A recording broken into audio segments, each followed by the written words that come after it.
So Spider-Man suits are a big talking point in the Spider-Man fandom. Whether it's trashing on the MCU suits or praising the Raimi suit for the billionth time, point is people care a lot about Spider-Man's suit and getting it right. So what do fans consider not getting the Spider-Man look right? So I kinda like these suits, and that's what this video is about, breaking down why I think these suits succeed at what they're trying to accomplish, and also why I just generally like how they're designed. I'll start with what I believe to be the most liked, the Threats and Menaces suit. You can find a ton of positive posts for all of these suits, but I've just generally seen the least hate for this one. This suit was created by Threats and Menaces in Amazing Spider-Man Volume 5, which is in the mainline universe. Threats and Menaces is basically a news site helmed by Nora Winters, a past Daily Bugle employee. You probably know the organization best from the time J. Jonah Jameson and Peter Parker as Spider-Man had a sit-down interview. But basically, desperate for money, Peter was hired onto the Threats and Menaces team to stream all his adventures as Spider-Man, taking down villains and doing different stunts as directed by a live chat poll. So it's a streaming suit, basically. And I think the design of it really achieves the idea of a high-tech streaming suit. The suit maintains Spider-Man's normal blue as a secondary color, but swaps out his primary color for a gray and white mix, and neither of these colors feel like it drowns out the other.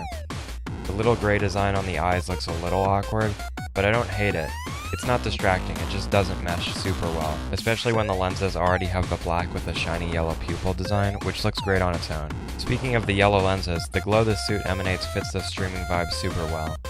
Glowing lines on the leg feel a bit weird, as I feel like they would have been so much better to segment the blue and the white and gray.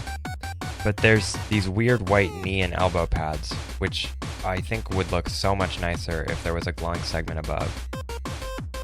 But the Glow of the Spider emblem combined with the line segments on the body of the suit is super cool.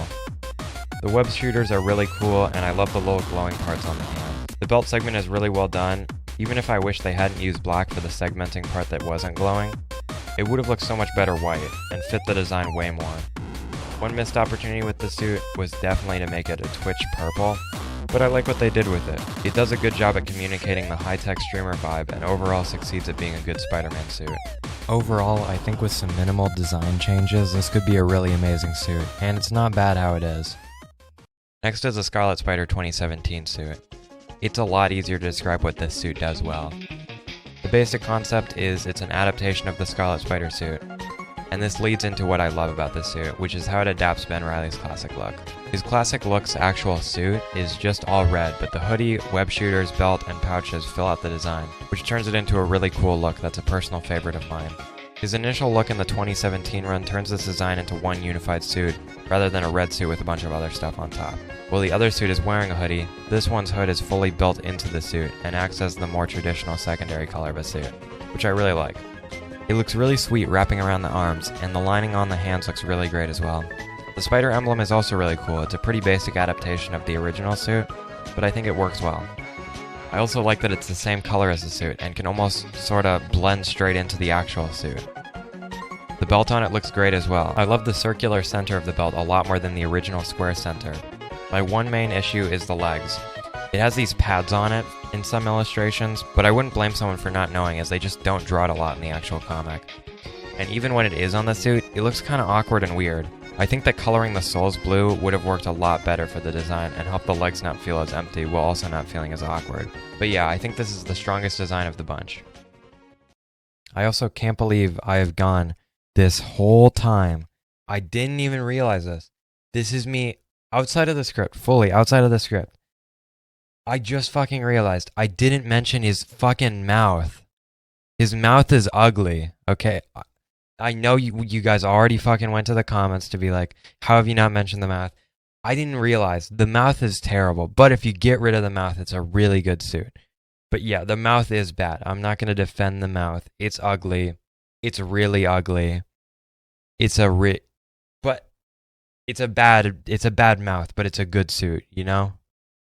So yeah, there you go. Don't comment that I forgot about the mouth. I didn't. Okay, I did kind of forget about the mouth, but I remembered eventually. Now that the easy stuff to defend is out of the way, it's time to get to the final boss of my unpopular opinions to defend. The Oscorp suit. So this suit is the most recent of all of these, and it came at a really bad spot for Spider-Man fans. This run in general has been hit after hit, and Peter and Osborn teaming up was already really upsetting for a lot of people, So for Peter to then don a suit made by Oscorp, which was to be his main suit for the next couple of issues, of course people are going to hate it. Plus, there are a couple of complaints people have with the actual design that I can totally understand and really can't defend. But overall, I think design-wise, this suit is really good. Obviously, the goal this suit is trying to achieve is to translate the Green Goblin design over to Spider-Man, and I think the suit does an amazing job. The futuristic look of the jetpack that acts as a secondary color for the chest, the color choices of a more teal blue and a more purpley red work really well. And I really prefer this suit when the purple of the primary color is a lot more pronounced. The spider emblem is also really cool. Same with the little egg bomb belt. It helps add to the design and translates the Green Goblin look really well. I also can't believe I haven't mentioned the digital mask. It's a little silly, but this is a comic book, and I think it overall helps the suit be really emotive. This suit is far from flawless, it's definitely the worst of this list. For example, I hate the segmenting on the neck that separates the mask from the rest of the suit. It looks really clunky and distracting in certain illustrations. And since Peter already has an egg bomb belt, I think the bombs on his arms feel really useless. I know they skipped the egg bomb belt on most of his illustrations, but in the concept art, the belt and bombs are both present on the suit, and it makes me wonder why keep the far more distracting clunky looking choice instead of the more practical better looking choice that translates the original Goblin design much better. I mean, what happens when he uses up all 6 bombs? Because that's all he has. I guess after they're all used up, he just has big holes in his arms till he refills it with more Goblin bombs. Granted, I haven't read the issues with the Oscorp suit, maybe they explain it, but it feels really clunky to me. Peter riding on the jetpack like the Green Goblin is also really silly to me. I like the idea of it acting more like a boost to shoot him into the air. Once he's actually there, he starts swinging again. But him just standing on it looks really stupid. But overall, I don't think this is a bad design at all. I think this is a good design with a decent amount of flaws, but a good design nonetheless. So yeah, tell me what you think. Which suit do you think is the best, and do you agree or disagree that these suits are overhated? I put out a poll before this video asking which suit is the best, so here are the results. But if you want to submit your own thoughts, go vote on that or talk about your opinion in the comments. Also, correct me on any mistakes I made. I'm aware I probably missed the context on some of these because I haven't read all of the 2017 Scarlet Spider run, and I haven't read all the 616 Peter run. Also, to wrap up the video, originally I was going to do a suit wish list for Spider-Man 2, but I didn't really have enough to say about each of the suits, which made for a boring script that I kept rewriting over and over and over again.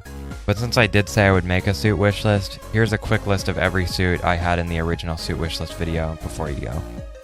Scarlet Spider 2017 suit, Webman suit, Arachnoman suit, Captain Universe suit, Spider-Mech suit, Oscorp suit, Bullet Point suit, the Spider suit, Threats and Menaces suit, Superior Spider-Man suit, Sensational Spider-Man suit, Ditko suit, Alex Ross suit, Identity Crisis suit, Fantastic Four suit, Beyond suit, Unlimited suit, Unlimited Classic suit, New Animated Series suit, Spectacular Spider-Man suit, Spider-Man Freshman Year suit, Spider-Man Zombie Hunter suit, TASM 2 suit, Final Swing suit, Scrap Civil War suit, Human Spider suit, Andrew Homemade suit, Japanese Spider-Man suit, Electric Company suit, Fortnite Zero suit, Web Weaver the Boys suit, Jack Kirby suit, Ben Cooper suit, Turkish Spider-Man suit, Spider-Ham suit, Pete Spider-Man suit, Miles Winter suit, Wedding suit, Wolverine suit, Space suit, Hellfire Gala suit, Earth 20143 suit, Swim Trunks suit, Captain Universe suit, 10-year anniversary suit, Uncle Aaron's Iron Spider suit,